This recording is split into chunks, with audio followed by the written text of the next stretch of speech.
भगवान बुद्ध ने कहा है, 4 आर्य सत्य है। पहला, जब तक सृष्टि रहेगी दुख मनुष्य के साथ साया बनकर चलेगा। दूसरा, इस दुख के कारण है किसी वस्तु को स्वयं से पकड़े रहना जो वस्तु क्षण भंगुर है। तीसरा, मुक्ति के लिए विवेक जगाना आवश्यक है। स्वयं को केंद्रित करो, जो आए चाहे दुख की सूचना हो या आनंद की परछाई, इस बीच स्वयं को स्थिर रखो। चौथा, इस मार्ग पे दुख के बंधन टूटेंगे और परम सत्य की उपलब्धि होगी। तो ये मार्ग क्या है? ये मार्ग अष्टांग मार्ग है। इस अष्टांग मार्ग में पहला मार्ग है सम्यक दृष्टि, जो है वही देखना, जैसा है वैसा ही देखना, अन्यथा न करना, कोई धारणा बीच में न लानी, कामना वासना धारणा को बीच में न लाना, धारणाओं को हटाकर जो दिखाई पड़ जाता है इसी को कहते हैं सम्यक दृष्टि। दूसरा मार्ग है सम्यक संकल्प। अक्सर लोग हठ को संकल्प मान लेते हैं और हठी आदमी को कहते हैं यह संकल्पवान है। जिद को, हठ को संकल्प मत मान लेना। जिद तो अहंकार है, संकल्प में कोई अहंकार नहीं होता। आदमी कहता है ऐसा करके दिखाऊंगा, ऐसा करके रहूंगा, क्या कर रहा है इसकी बहुत फिक्र नहीं है, लेकिन यह अहंकार का दावा है कि यह करके रहूंगा। नहीं कर पाया तो बड़ी ग्लानि हो जाएगी। धन में रस नहीं है लेकिन धनी होकर दिखाना है। पद में रस नहीं है लेकिन पदवान होकर दिखाना है, कुछ करके दिखाना है।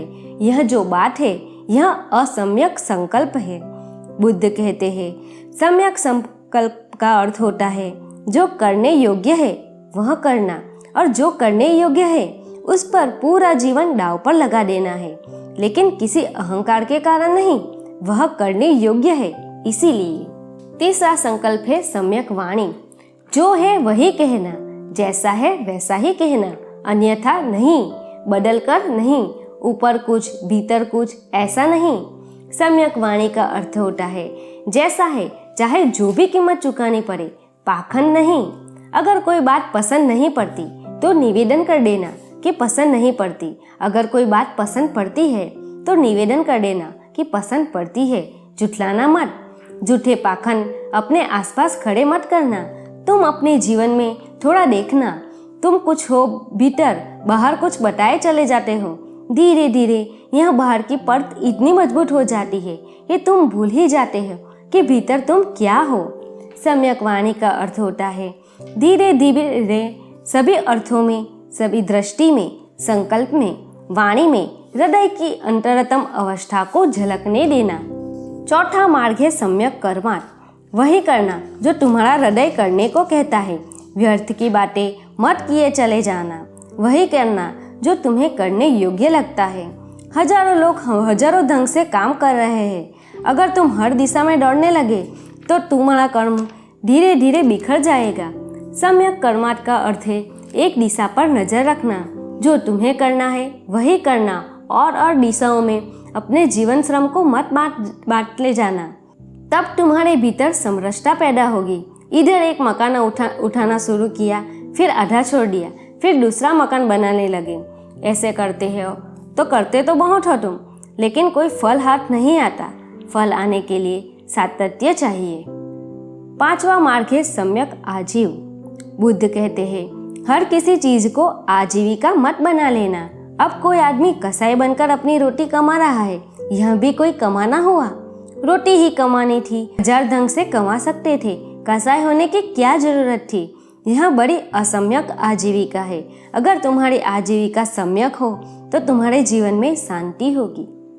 छठवा है सम्यक व्यायाम, अति न करना। बुद्ध कहते हैं कुछ लोग आलसी और कुछ लोग हैं अति कर्मठ, दोनों ही नुकसान में पड़ जाते हैं। इसलिए बुद्ध का जोड़ अति वर्जित करने पर है। बुद्ध कहते हैं सम्यक्त्व, मध्य में केंद्रित रहो। सातवां मार्ग है सम्यक स्मृति, व्यर्थ को भूलना और सार्थक को संभालना। तुम अक्सर उल्टा करते हो, सार्थक तो भूल जाते हो, व्यर्थ को याद करते रखते हो। कुछ ऐसा है कि हीरे तो छोड़ देते हो, कूड़ा कचरा सब इकट्ठा कर लेते हो। तिजोरी में कितने रुपये हैं तुम्हें पता है, लेकिन तुम्हारे भीतर कौन बैठा है यह तुम्हें पता नहीं है। 8वां मार्ग है सम्यक समाधि। बुद्ध समाधि में भी कहते हैं सम्यक। ख्याल रखना, ऐसी भी समाधियां है जो सम्यक नहीं है। एक आदमी मूर्छित पड़ जाता है, इसको बुद्ध सम्यक समाधि नहीं कहते हैं। ऐसा आदमी गहरी निद्रा में पड़ गया, बेहोशी में। मन के पार तो चला गया, लेकिन ऊपर नहीं गया, नीचे चला गया। मन तो बंद हो गया, क्योंकि गहरी मूर्छा में मन तो बंद हो जाएगा, लेकिन यह बंद होना कुछ काम का ना हुआ। मन बंद हो जाए और होश भी बना रहे, मन तो चुप हो जाए, विचार तो बंद हो जाए, लेकिन बोध ना खो जाए। जागृत होकर आनंद को उपलब्ध हो जाना, उसको उन्होंने सम्यक समाधि कही है। ये थे भगवान बुद्ध के अष्टांगिक मार्ग। जो मार्ग भगवान बुद्ध ने खोजा वो समस्त मनुष्य जाति के लिए निर्वाण का मार्ग है। दोस्तों, अगर आपको मेरा वीडियो पसंद आए तो मेरी चैनल को सब्सक्राइब कीजिए, वीडियो को अपने दोस्तों के साथ शेयर कीजिए। धन्यवाद।